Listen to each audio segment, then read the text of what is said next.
Hello everyone, I'm Pat Shiraki, and today we are at beautiful Parks Racing in Bensalem, Pennsylvania. Parks is home to the largest thoroughbred racetrack in the state, and the track is clean, it's friendly. In fact, it's really amazing. And the horses, they are some of the most beautiful athletes on the planet. With me today is Sal DeBunda, the president of the Pennsylvania Thoroughbred Horsemen's Association. That's better known as the PTHA. Sal, welcome to the program. Pat, we're glad to have you here. We're very proud of our facilities. We're very proud of our 1,200 horses and the people here who service those horses. You know, I have have had a lot of fun today just walking past the horses. They really are just beautiful. The thing that I think is really great, though, you have such a passion for this industry, but you also are really multifaceted. I mean, one of the things that you have started out doing is that you're a highly successful attorney. Sal is the co-managing partner of the Philadelphia office of the firm Archer Law. Also, the retired chairman and current chairman emeritus of the Philly Pops. Also, the executive producer of the Let's Go Racing TV show, which airs on NBC Sports Philadelphia and has been around for more than 20 years. He also is a successful owner of racehorses, a successful breeder on the board of the PTHA, and of course, you now serve as its president. Tell me this, what is it that has made you so passionate about horse racing?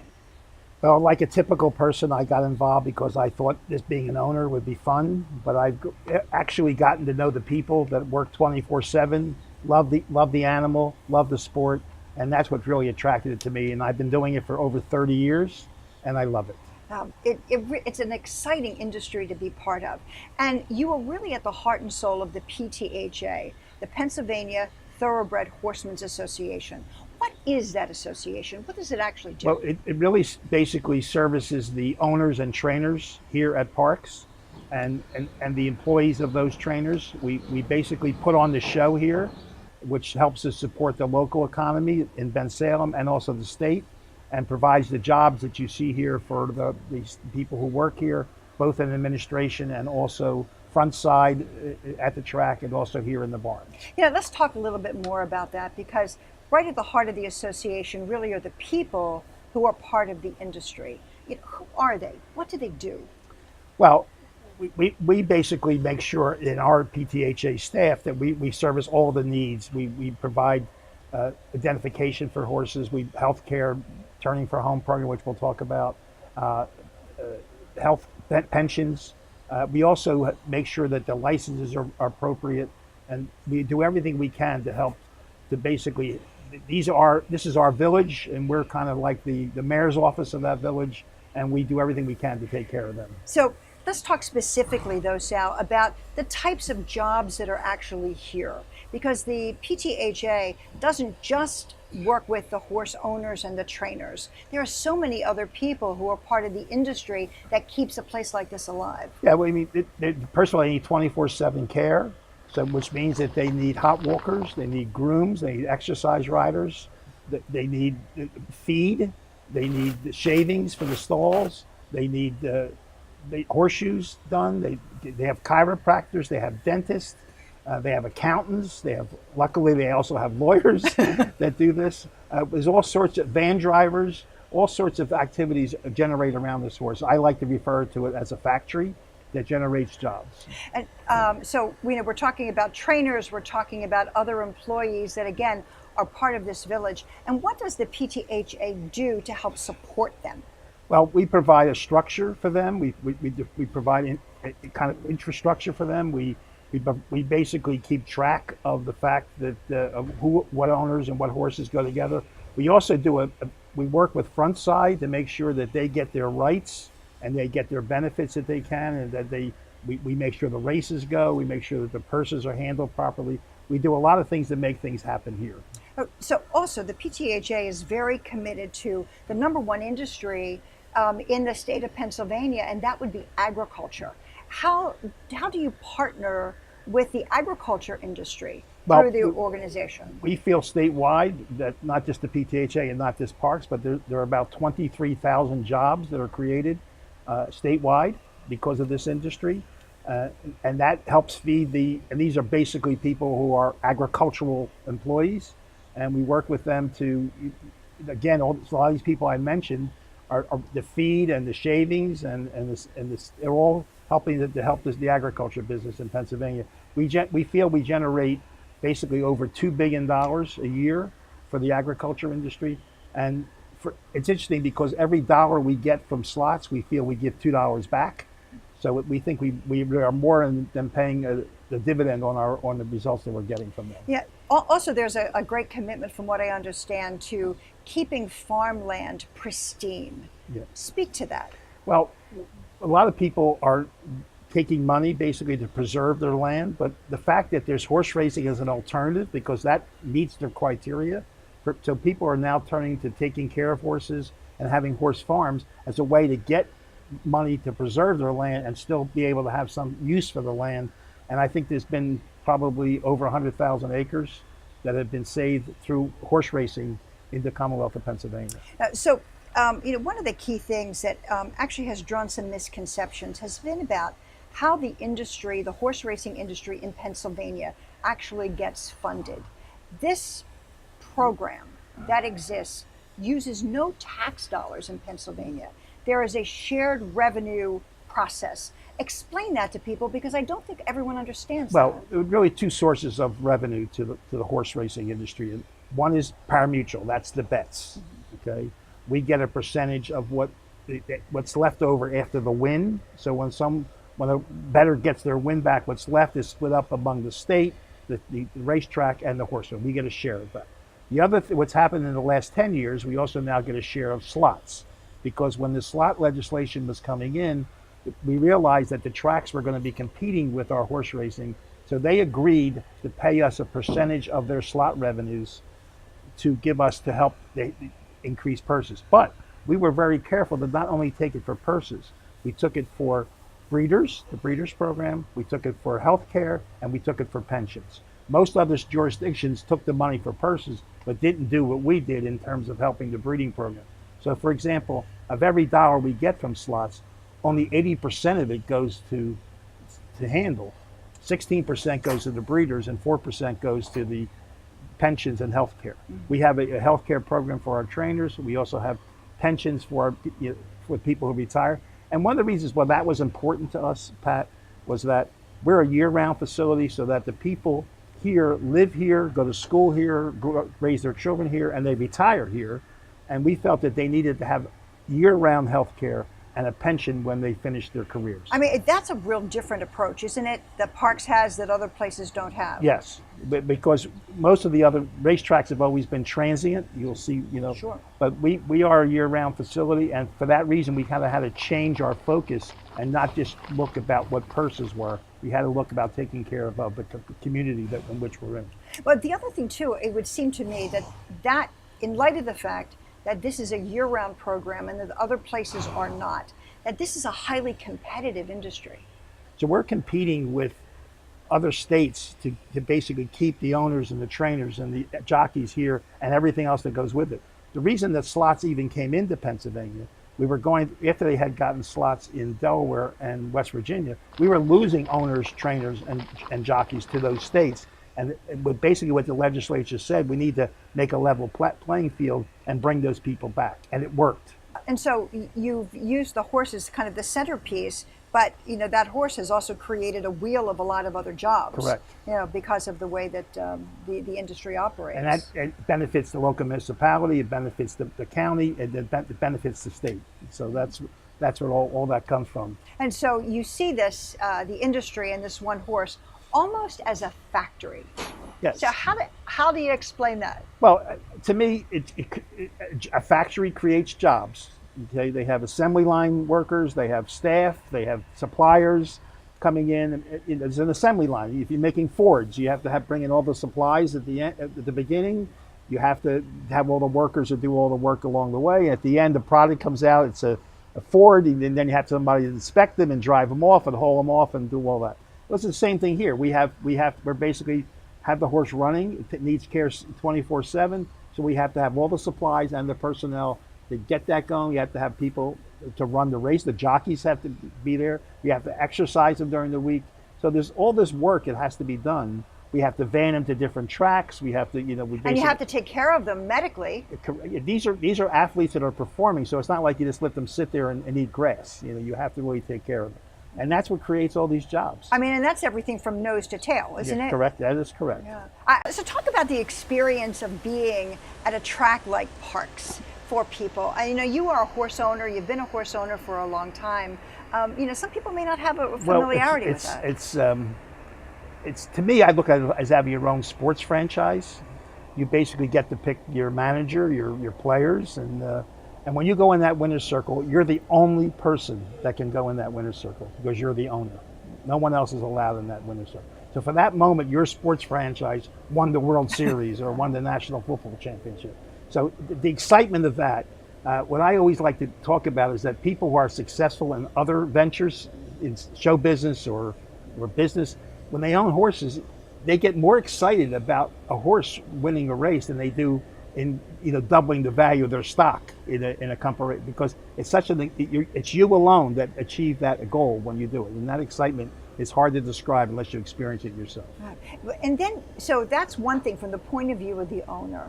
But I have to tell you, Sal, I love the track. I've loved the track since I was a young girl, and I would love to be on the rail watching the horses compete. I mean, with a $2 bet, not any more than that. Right. But how exciting, is that for so many people and for families who might be interested in coming here? Well, I mean, I love when we have especially our big days like the Pennsylvania Derby or the Kentucky Derby here, that the families come out and they picnic and they're in the picnic area. And I've had the alumni of my high school, St. Joe's Prep, here, and they loved it. They first time experience.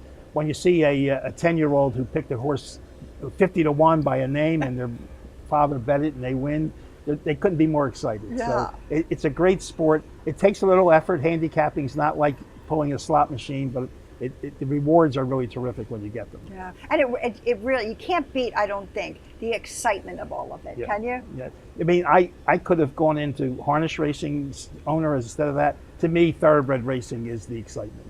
And so coming up, there's the Pennsylvania Derby. Yeah. Yeah, and that's always a really great day for families, isn't it? Yes, it is. It's one of the things that we decided, but Parks and the Horsemen decided that while we have a great facility here and great racing, we need to get more national recognition. And the way to do that is to have certain big days, and the Pennsylvania Derby is to do that.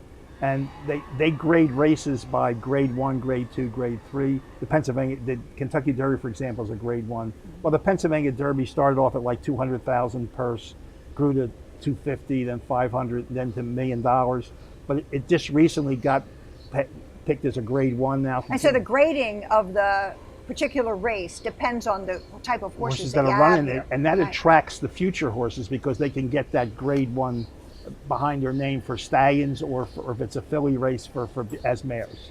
So we see these beautiful athletes, as I call them at the beginning of the program, and they really are spectacular. But essentially, a horse races for maybe 5 years. Is that right? Very, very young. You usually start at 2. If they get, some are still running at 9 or 10, but very few. I mean, it's about 5 years, and that's always been a problem as an owner. What do we do with them when they basically past their useful race life, but they're still going to live to 25?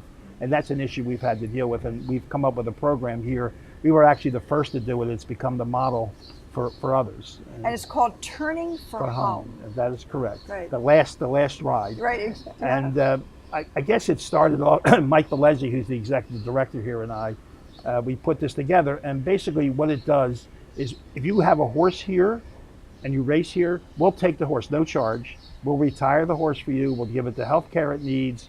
We will find a home for it in all different kinds of, they can be companion horses, jumpers, hunters, all sorts of different fields. We've now almost at 2,500 horses have been saved in the 10 years we've been in existence. All of that money for that does not come from the state. There's no subsidy. It comes from the owners. Every time we race, a portion of their purse goes to support this program. The PTHA puts up money, the track puts up money, the jockeys put up money, the breeders put up money, and certain owners, besides the amount they do pay, make contributions if they won a big race or something like that. So we totally support that with our own money. These are great athletes who have given to us joy and purses, and we feel we should find a way for them to retire. We do take them back if they don't, wherever we send them to our farms, we send them back. So we take care of them for life. So you're talking about making a commitment from the beginning of the horse's life through its racing career through the end of its life. Yep, that's correct. And that really, I mean, that's And what's really happened a is other beautiful thing. jurisdictions now are following that model. New York, and Maryland, Delaware, New Jersey are following the same model. But we still have the most successful and largest of that model. How important is horse racing to the state of Pennsylvania? Well, I think we've covered some of this, but the first thing I'll say to you is that we're the only state that has horses on their flag. So it would be a good idea to actually have horse racing since we have horses on our flag. But aside from that, I think some of the things we've talked about before would include the fact that, that we help preserve land here. We help create jobs in the Commonwealth.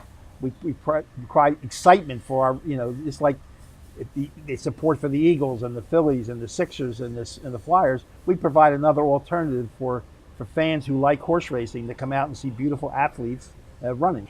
How difficult is it to become a horse owner? If you come in really wanting to have some fun, I think it's a great idea. And what you need to do is find a trainer. And you need to find a trainer who has a record of success, not somebody says, well, I know somebody. You really want to try to, if you want to have a chance of succeeding, you want to get someone who has success. I usually encourage people to go in with people who are already in the business as minor partners, so you kind of see what it's about. You can kind of, for your same investment, you can probably own 2 or 3 horses rather than 1 horse. And so I find that that's the way I suggest that people do it. But there's lots of aspects of the business, and it's basically something you need to make a commitment to. You go in with the idea that you may lose it all, but you go in knowing you're going to have some fun. But I think if you really manage it properly, you don't necessarily have to lose business, as you hear people do. Yeah. Well, what I think is interesting with how you approached your work with owning a horse. Initially, you were kind of drawn to it. It was the sport of kings, and you could imagine yourself being in the winner's circle and smoking a cigar. But then there was something else that kicked in within you that made a difference. Yeah. Tell me about that. Well, Pat, I did win my first race, which was exciting. But as I got into that, about 5 years into that, I realized I started to meet the people that worked I used to come to visit the barns. I would come and visit to see the trainers. I'd bring them donuts after we won. So you get to interact with the people that are involved. And you really realize that they love the sport, they love the horse, but yet they really weren't properly represented. They really didn't have good benefits. They didn't have the rights. They could be thrown off at any time. And I said, I can help here. And that's how I got started. I met Mike Bellezzi. We kind of came together at the same time. We didn't know each other before then. And this is the man who is in charge of the Pennsylvania Thoroughbred Horsemen's Association. He's the executive director. And we kind of came together and we made a list of things we wanted to accomplish. And we've accomplished most of them. And now we have a new list of things we want to accomplish. But I actually now enjoy the service to the horse more than I do winning races. And how pivotal has the association been to the success of horse racing in Pennsylvania? Well, I believe that without the work that's been done by the PTHA under its current management, horse racing would probably not exist here. So, I mean, that's how serious I think it is, because it's kind of like we have an aging population in terms of who bets here. So we need to have innovative things. We need to really negotiate with the race. I think with slots coming in, we would have lost horse racing here unless we protected it as we did in the slots bill. I think we would not even have horse racing here. And so that slots bill has provided revenue sharing. So no taxes are used to support horse racing in Pennsylvania. That's right. But there's a revenue share. It comes from the Explain that again. Well, every dollar that's collected for slots, all of it goes to the state initially. The state then divides it up. They keep their share. They send a share to the local municipality. They send a share to the county. They send a share to the breeders. They send a share to the racetrack. They send a share to us. So they're like the conduit. The money comes to them. They keep what their share is, and they send everything back out to the people. So it actually goes through them and then comes through us. So we get our share of that money. And it depends on the handle at the racetrack here. Each racetrack it's based on their handle. And then we basically use that money to supplement purses, as I said, to pay for pensions and health care and for the breeder's month. I was surprised to learn that, besides shoeing the horses and, making sure that the horse's heart is in good shape and all of that, that they also use techniques of acupuncture and they use chiropractic medicine to That's be able correct. to help the horses. And swimming horses to keep, that's the way to, for example, when a horse has got injuries, but you don't want them, you got to go to the stress of being on the track, you swim them so they can get their corrected. We have to pay for that too. Right, and so all this money then that gets generated and that gets shared with the industry all goes to pay for those kinds of services. That's correct. So Sal, where can we learn more about the Pennsylvania Thoroughbred Horsemen's Association, the PTHA? Well, we have a website, PTHA.org. So just go onto your computer and do that. You can call them. You can ask for Connie Yeomans, who's our office manager. She'll send you in the right direction. You can ask for Mike Bellezzi, who's our executive director, or you can call me. I'll be glad to talk to you. I love to talk about horses and the PTHA. Your most favorite thing about this industry is what, Sal? Well, it's still winning, okay? But by winning, I don't just mean winning a race. It means by being able to get more and more benefits for our horsemen here. So to me, that's winning. Finding a win-win situation for our horsemen is what really what turns me on. So. And down the stretch they come. Yep. Thank you, Sal. Or there they go. Thank you.